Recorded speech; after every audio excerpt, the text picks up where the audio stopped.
Today on Pop Keto, we are going to make a really delicious peanut butter mug cake. But after that, we're going to use one more mug to make it something really special. Welcome to Pop Keto, where we aim to help you live a sustainable keto and low carb lifestyle. Today we are making a mug cake, but we're taking it a little bit further and it's going to be really, really good. Hey, if you're new to the channel, we want to say a big welcome. Thanks for coming and have a look at what we do. Have a look at some of our other videos as well. And we're always happy to hear people's comments and suggestions down in the comment section. So click like and subscribe and away we go with today's cook. All right, so mug cake. It's what it sounds. It's a cake that you make in a mug. Today we're doing a peanut butter version of it, but at the end of that, we're going to add something to it which makes it really special. Just think about it, probably the thumbnail will give it away what we're going to do, but it's really good. All right, so cake, obviously cake is not normally keto or low carb due to the flour and sugar and that sort of thing. So today we have no flour at all, not even almond flour, and as a sweetener we're using erythritol.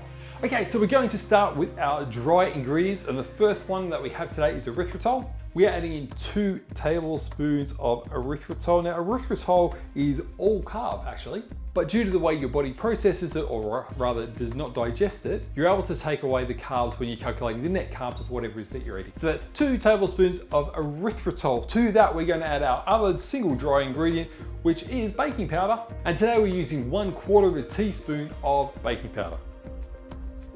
And we're just going to mix that up by giving it a little bit of a shake. Job done. All right, so now we add our wet ingredients. First of all, we are adding our headline ingredient, peanut butter, and this is 3 tablespoons of peanut butter.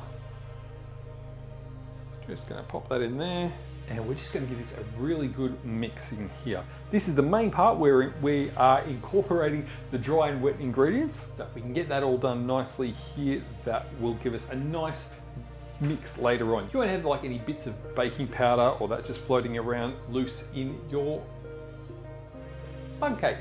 See, there's still a little bit. Good, now we're good.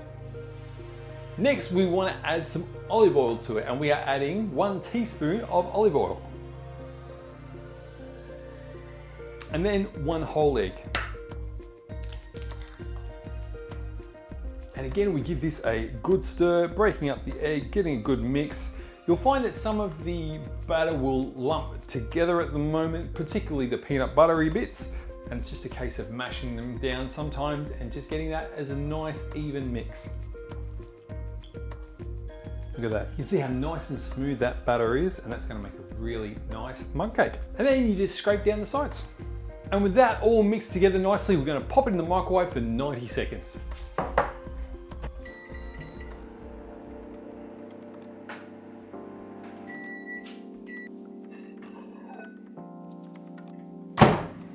And 90 seconds later, look at this. Actually, oh, I can barely fit that under the camera there. That is awesome. Let me come up there.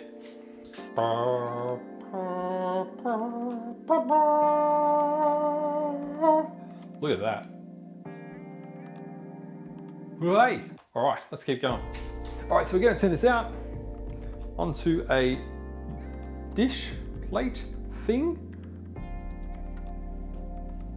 All right, pro tip, once you have turned it out, get some hot water into your mug so that it doesn't get all sticky in there too badly. All right, and so that there is what we've ended up with. We've got one end that's really nice and lovely, which is the top that I showed you just before. Then we've got the bottom bit, which tastes just as lovely, but not ideal for presentation, so we might just trim that back.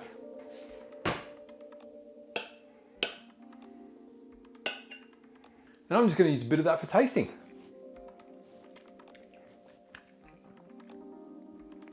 That's really nice. It's nice and warm. Obviously, it's just come out of the microwave. Pleasantly sweet, not too sweet.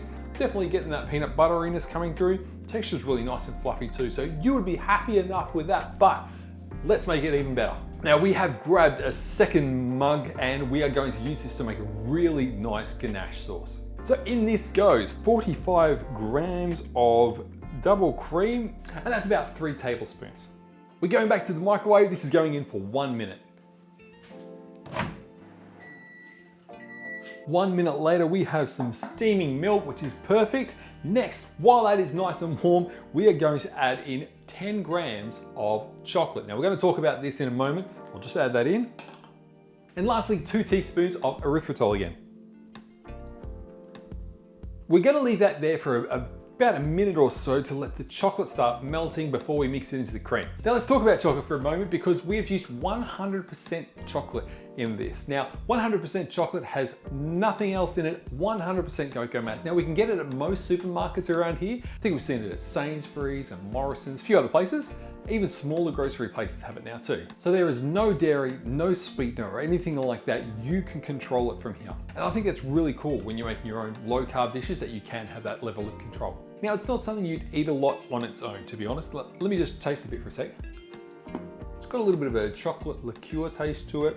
Quite dry as well, actually. It sort of dries your mouth out a little bit waxy, and definitely one of the most bitter type of chocolate that you'll have. But it is pure cocoa mass and it gives you the control. All right, so this has been sitting for a little while now, and I'm going to give that a mix, and this beautiful, nice warm cream is going to become a lovely ganache. Now we're just going to pour that straight onto our mug cake.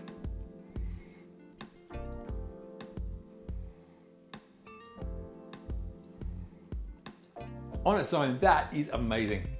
So chocolatey, so smooth, and a good amount of sweetness. But together on this, that is pretty amazing. I'm gonna bring it up to you and show you again. Look at that. Look at that gooey, chocolatey sauce running down the sides. You can see a bit of the cake there. That's nice and light and fluffy. Yummo. And this is my favorite bit. We get to do the taste test. Come on. Look at that. Look at how nice and fluffy that cake looks. And then you've got the gooey chocolate on the outside. Oh, let's get into it.